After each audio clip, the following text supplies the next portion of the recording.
நமது ஜெபம் டிவியில் இயேசு உன்னை சந்திக்கிறார். கலப்பையின் மேல் தன் கையை வைத்து பின்னிட்டு பார்க்கிற எவனும் கலப்பையில் கையை வச்சுட்டு उड़ते व्याले पात्र नेरा போக हल पर आग रख दिया, तुम्हारे हल को आगे चढ़ा चढ़ा के आगे जाओ ना, रुको मत, पीछे मुड़ो मत. पिंड तिरुमी पाता देव राज्य की तगुदी है, पीछे मुड़कर देखो परमेश्वर राज्य के कोई काबिल नहीं है. Every Wednesday, Jesus Meets You program at 7:30 p.m. Only on Jabam TV. ஜபத்திலும் களத்திலும் உங்களுடன். ஆமென். ஹல்லேலூயா. கர்த்தர் நல்லவர். இன்றைக்கு கர்த்தருடைய வார்த்தைக்கு சொல்வோம். லூக்கா 17ஆம் அதிகாரம் 20ஆம் வசனம். லூக்கா 17:20. லூக் 17 அத்தியாயம் 20 வசனம். லூக்கா 17:20ல தேவனுடைய ராஜ்யம் எப்பொழுது வரும்? பரிசேயர் அவரிடத்தில் கேட்குறாங்க. அவருக்கு பிரயுத்தரமாக தேவராஜ்யம் प्रत्यक्षமாய் வராது. जब फरीसियों ने उसे पूछा कि परमेश्वर का राज्य कब आएगा, तो उसने उनको उत्तर दिया, परमेश्वर का राज्य प्रकट रूप से नहीं आया था. தேவனுடைய ராஜ்யம் ஒரு நாள் இயேசு சொல்லுகிறார், தேவனுடைய ராஜ்யம் உங்களிடத்தில் பலமாய் இறங்கி வரும். மார்க் 9ஆம் அதிகாரம் 1ஆம் வசனத்தில், மர்குஸ் 9:1, மார்க் 9:1, மார்க் 9:1ல் தேவன் இங்கே நிற்கிறவர்களில் சிலர் தேவனுடைய ராஜ்யம் பலத்தோடு வருவதை காணும் முன் மரணத்தை ருசி பார்ப்பதில்லை என்று மெய்யா உங்களுக்கு சொல்லுகிறேன். அப்படின்னால் இங்கே நிற்கிற சில பேர் அவங்க சாகிறதுக்கு முன்னாலே தேவனுடைய ராஜ்யம் இறங்கி வரும். இங்கே இயேசு சொன்னது பிரத்யட்சமான பரலோக ராஜ்யம் இறங்கி வர்றது சொல்லலை. ஆனால் தேவனுடைய ராஜ்யம் என்பது ஒரு ஆவிக்குரிய அனுபவம். परमेश्वर का राज्य का मतलब एक आत्मिक अनुभव है, आत्मिक उन्नति का अनुभव, ஆவிக்குரிய உன்னத நிலைமை. ஆண்டவர் சொல்லி முடிக்கிறாரு. மார்க் 9ஆம் அதிகாரம் 2ஆம் வசனத்தில், மர்குஸ் 9:2 6 நாளைக்கு பின்பு இயேசு பேதுருவை யாக்கோபை யோவானை அழைத்து உயர்ந்த மலையில் மேல் அவளை தனியே கூட்டிக் கொண்டு போய் அவளுக்கு ஒரு மக மறுரூபமானார். 6 दिन के बाद यीशु ने पतरस और याकूब और यूहन्ना को साथ लिया और एकांत में किसी ऊंचे पहाड़ पर ले गया और उनके सामने उनका रूप बदल गया. அப்போ தேவனுடைய ராஜ்யம் பலத்தோடு இறங்கி வரும் என்று சொன்னது மேலிருந்து வர்ற ராஜ்யம் அல்ல, ஆனால் ஆவிக்குரிய உன்னதமான அனுபவம். तो परमेश्वर का राज्य आएगा, यीशु कहता है सामर्थ्य के साथ आएगा.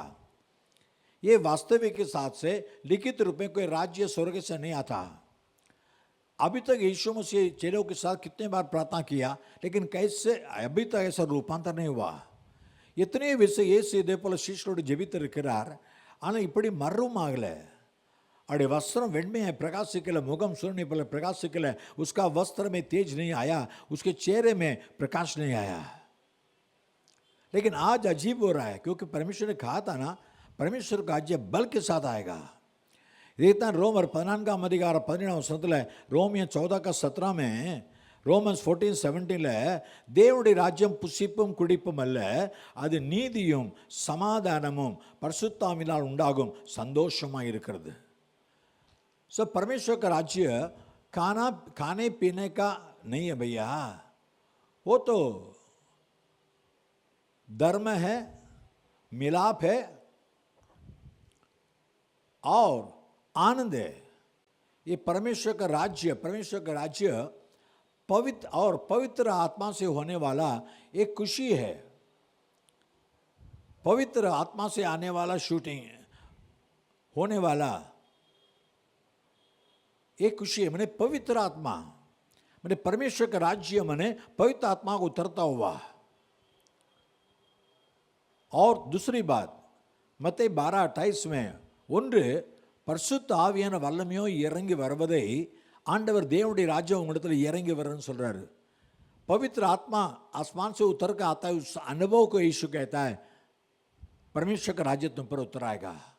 लोग मत्ती 12:28 में, मैथ्यू 12:28ல, நான் தேவனுடைய ஆவியினாலே பிசாசுகளை துரத்துகிறபடியினால் தேவனுடைய ராஜ்யம் உங்களிடத்தில் வந்திருக்கிறது. पर यदि मैं परमेश्वर के आत्मा की सहायता से दुष्टात्मा को दूर निकालता हूँ, तो परमेश्वर का राज्य तुम्हारे पास आ पहुँचा है. அப்படின்னால் உங்கள் வாழ்க்கையில் இதுவரைக்கும் பிசாசானவன் அவன் ராஜ்யம் நடத்திக்கிட்டு இருக்கிறான், ராஜ்யத்தை ஆளுகை செய்து கொண்டிருக்கிறான். अभी तक शैतान का राज्य तुम्हारे अंदर है और शैतान का राज तुम पर चलता है. तो शैतान को भगाने के बाद परमेश्वर का राज्य यानी परमेश्वर का सत्ता आपके अंदर आ जाता है.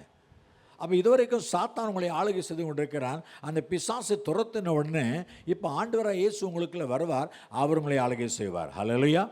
லூக்கா 11ஆம் அதிகாரம் 20ஆம் வசனத்தில், லூக்கா 11:20 வச்சன், லூக்கா 11:20 நான் தேவனுடைய விரலினாலே பிசாசுகளை துரத்துகிறபடியினால் தேவனுடைய ராஜ்யம் உங்களிடத்தில் வந்திருக்கிறதே.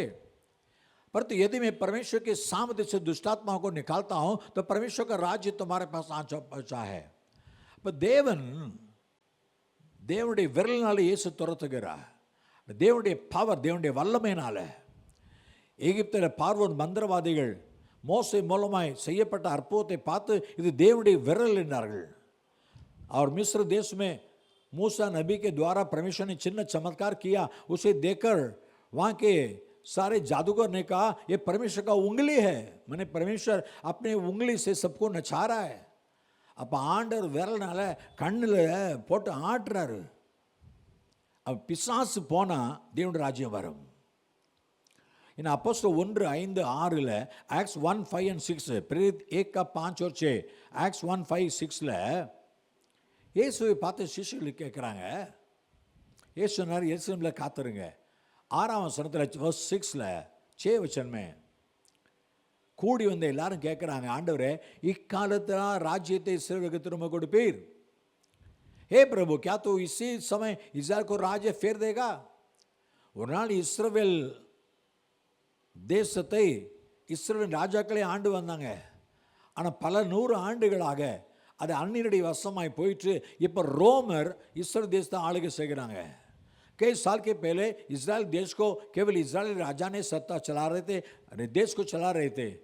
लेकिन कई साल से पराया देश के राजाओं इस पर युद्ध करके कब्जा कर कर अभी रोमियों का सत्ता यरूशलेम में चल रहा है.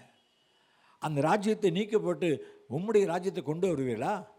ये पराया मनुष्य का राज्य को उठाकर तुम्हारे राज्य को लाएगा क्या? ये चेलों का वहाँ आने वाले का सवाल கூடி வந்தவருடைய சவாலாக இருக்கிறது. 7ஆம் வசனத்தில் 7 வசனமே ஈசு ने कहा, பிதானவர் தம்முடைய ஆதீனத்தில் வைத்திருக்கிற காலங்களையும் வேலைகளையும் அறிகிறது உங்களுக்கு அடுத்ததல்ல. इसने उनसे कहा उस समयों या कालों को न जानना जिनको पिता ने अपने ही अधिकार में रखा है तुम्हारा काम नहीं. அப்போ தேவன் தம்முடைய ஆளுகைக்குள் வைத்திருக்கிற எந்த டைமையும் நம்ம நிர்ணயிக்க முடியாது. எல்லா காலங்களும் கர்த்தருடைய கரத்தில் இருக்கிறது. सारे समय परमेश्वर के हाथ में है. संगीत 31:15 भजन संहिता 31:15 Psalm 31:15 भजन संहिता 31:15 என் காலங்களுடைய கரத்தில் அல்லவோ இருக்கிறது, मेरे दिन तेरे हाथ में है. தேவனுடைய ராஜ்யம், தேவனுடைய ராஜ்யம். ஆண்டவராய் இயேசு கிறிஸ்து பிரசங்கம் பண்ணி கொண்டிருக்கிறார். मार्क 1:14-15 प्रभु यीशु मसीह संसार में ऐसे प्रचार कर रहा था. मरकुस का 1:14-15 मार्क 1:14-15 இயேசு காவலில் வைக்கப்பட தெரிஞ்ச உடனே இயேசு தேவனுடைய ராஜ்யத்தின் சுவிசேஷத்தை பிரசங்கித்தார். अभी यूहन्ना जेल के अंदर चला गया, यीशु प्रचार कर रहा है परमेश्वर का राज्य का सुसमाचार प्रचार. क्या कहा 15 वचन में? காலம் நிறைவேறிட்டு தேவனுடைய ராஜ்யம் சமயமாயிற்று, மனம் திரும்பி சுவிசேஷத்தை விசுவாசிங்கள். यीशु ने कहा समय पूरा हुआ है और परमेश्वर का राज्य निकट आ गया है, मन फिराओ और सुसमाचार पर विश्वास करो. मन फिराओ. सुसमाचार को विश्वास करने से परमेश्वर का राज्य तुम्हारे भीतर आता है और तुम परमेश्वर के राज्य के अंदर जा सकते हो. சுவிசேஷத்தை விசுவாசத்தை ஏற்றுக்கொள்ளும் போது, இயேசுவை ஏற்றுக்கொள்ளும் பொழுது தேவனுடைய ராஜ்யம் உங்களுக்குள் வருகிறது, நீங்கள் தேவனுடைய ராஜ்யத்தில் வருகிறீங்க. ஆமென். मार्क 9:47 मार्क 9:47 मरकुस का 9:47 मार्क 9:47 உன் கண்ணு உனக்கு இடல் உண்டாக்கினா ஒரு கண்ணை பிடிங்க போடு. இந்த கண் உனக்கு இடலாக இருக்கக்கூடாது. இடலாக இருக்கிற காரியங்கள் வாழ்க்கையில் இருந்தால் தேவனிடத்தில் பிரவேசிக்க முடியாது. अगर तुम्हारे आंखें तुझे ठोकर देती हैं, आंखें उठा के फेंक दो. मैंने जीवन में कुछ ठोकर खाना, ठेस खाना परमेश्वर के राज्य से तुम्हें वंचित नहीं करना चाहिए. ஈடரலான காரியங்களை அகற்றி போடுங்க. ஒன்று பிசாசு இயேசு துரத்துனா தேவனுடைய ராஜ்யம் வரும். शैतान को भगाने से परमेश्वर का राज्य आता है. सुसमाचार को विश्वास करने से स्वर्ग जाता है. सुविशेष விசுவாசிக்கும் தேவனுடைய ராஜ்யம் இறங்கி வருகிறது. ஈடரலை அகற்றி போடுங்க, தேவனுடைய ராஜ்யம் இறங்கி வரும். सारे बाधाओं को हटा दो तो परमेश्वर का राज्य तुम पर उतर आएगा. मार्क 10:15 मरकुस 10:15 मार्क 10:15 இந்த சிறு பிள்ளையை போல தேவனுடைய ராஜ்யத்தை ஏற்றுக்கொள்ளணும். அப்போ தான் அதில் பிரவேசிக்க முடியும். जो कि परमेश्वर के राज्य को बालक की नाई ग्रहण न करे वह उसमें कभी प्रवेश नहीं कर पाएगा. स्वर्ग परमेश्वर के राज्य में प्रवेश करना है तो परमेश्वर के वचन को एक छोटा बच्चा जैसा मानता है. छोटे बच्चे को बोलो 2 दूनी 4, 2 दूनी 4. आप बोलो 2 दूनी 3, वो 3 बोलेगा. उसको पता नहीं है. मैं से परमेश्वर के वचन को, परमेश्वर के राज्य की बातों को जैसा है वैसे स्वीकार करना चाहिए. सवाल नहीं पूछना चाहिए. தேவனை குறித்து தேவனுடைய ராஜ்யத்தை குறித்து சொல்லப்படுகிற காரியங்களை அப்படியே விசுவாசிக்கணும், கேள்வி கேட்கக்கூடாது. அதான் சிறு பிள்ளை போல தேவனை ஏற்றுக்கொண்டால் தேவனுடைய ராஜ்யத்தில் பங்கடைய முடியும். லூக்கா 9:62, லூக்கா 9:62, லூக்கா 9:62 கலப்பையின் மேல் தன் கையை வைத்து பின்னிட்டு பார்க்கிற எவனும் தேவனுடைய ராஜ்யத்தை தகுதியுடன் அல்ல. यीशु ने कहा जो कोई अपना हाथ हल पर रखकर पीछे देखता है वह परमेश्वर के राज्य के योग्य नहीं है. கலப்பையில் கையை வச்சுட்டு உழுதுட்டு வேலையை பார்த்து நேராக போக வேண்டியதுன்னு हल पर आग रख दिया. तुम्हारे हल को आगे चढ़ा के आगे जाओ ना, रुको मत, पीछे मुड़ो मत. பின்டு திரும்பி பார்த்தா தேவனுடைய ராஜ்யத்துக்கு தகுதியே இல்லை. पीछे मुड़कर देखो परमेश्वर के राज्य के कोई काबिल नहीं है.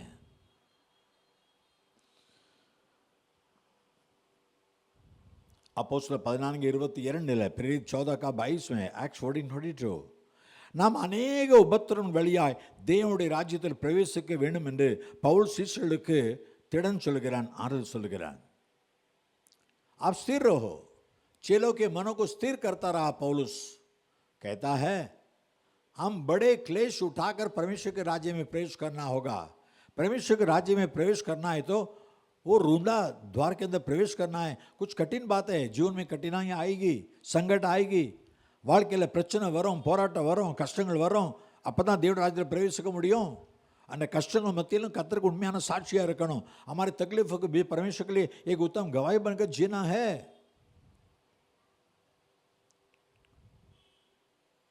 तो தேவனுடைய ராஜ்யம், परमेश्वर का राज्य कब आएगा? पहले तुम्हारे अंदर आने दो. தேவனுடைய எப்போ வரும்? முதல்ல உங்களுக்குள் வரட்டும். உங்களுக்குள் இயேசுடைய ஆளுகை வந்தால் தேவனுடைய ராஜ்யம். आपके अंदर परमेश्वर यीशु मसीह का सत्ता चला तो ये परमेश्वर का राज्य है. அந்த அனுபவத்துக்குள்ள வாங்க. ஆண்டவரே என்னை ஆளுகை செய்யுங்க. என்கிட்ட பிசாசு ரொம்ப தொந்தரவு பண்ணுறான், பிசாசை துரத்துங்க. शैतान में से बहुत नटखट करता है, शैतान को भगा दो. अपना தேவனுடைய ராஜ்யம் உங்களுக்குள்ள வரது, परमेश्वर का राज्य आएगा. सुविशेषता विश्वासींगे, सुसमाचार विश्वास करो. ठेस लगने की बातों को हटा दो. இடல் உண்டாக்குற காரியங்களை அகற்றி விடுங்க. சிறு பிள்ளை போல ஏற்றுக்கொள்ளுங்க. छोटे बच्चों के नाई स्वर्ग के राज्य को अपना समझो, अपना लो, तभी ही उसके राज्य के पात्र बनोगे. हल में हाथ रख गया, पीछे मत मुड़ो. கலப்பில் கையில் பின்னால் பார்க்கணும். ஒரே ஒரு காரியம், மார்க் 15:43 மர்கோஸ் 15:43, மார்க் 15:43, மத்தேயு 15:43. இங்கே யோசேப்பு தேவனுடைய ராஜ்யம் வர காத்திருக்கிறான். यूसुफ का बड़ा अधिकारी है, लेकिन परमेश्वर का राज्य आने का बाट जोगता था. இது பார்த்து காத்திருக்கிறீங்களா? தேவனுடைய ராஜ்யம் எப்பொழுது வரும்? இயேசு எப்போ சீக்கிரம் வரப்போகிறா? परमेश्वर का राज्य कब आएगा? यीशु जल्दी कब आएगा? इंतजार कर रहे हैं, बाट जोग रहे हैं. तो परमेश्वर के राज्य के लिए काबिल बन जाएंगे. अपने தேவனுடைய ராஜ்யத்துக்கு தகுதியாக நீங்கள் மாறுவீங்க. கர்த்தருக்கு ஒப்பு கொடுக்க போகிற ஆண்டவரே, தேவனுடைய ராஜ்யம் இப்போ வருதோ எப்போ வருதோ, ஆனால் தேவனுடைய ராஜ்யம் எங்களுக்குள் வரவும், தேவனுடைய ராஜ்யத்துக்குள் நாங்கள் வரவும் எங்களை ஆயத்தப்படுத்துங்கப்பா. परमेश्वर का राज्य आज आएगा, कल आएगा, कब आएगा पता नहीं, लेकिन परमेश्वर के राज्य में प्रवेश करने के लिए हमें योग्य बना दे. आज परमेश्वर के राज्य का अनुभव मेरे अंदर आने दे. ऐसे सापड़ी आंडर को ஒப்பு கொடுப்பீங்களா? வாங்க கொஞ்சம் ஆண்டவர் சோதரிப்போம். தேவனுடைய பிள்ளைகள் ஜெயிப்பாங்க, சுத்தி करेंगे, परमेश्वर के बच्चे प्रार्थना करेंगे. स्तोत्रं स्तोत्रं स्तोत्रं स्तोत्रं स्तोत्रं. धन्यवाद धन्यवाद धन्यवाद ईश्वर राजा, धन्यवाद धन्यवाद धन्यवाद धन्यवाद. हालेलुया.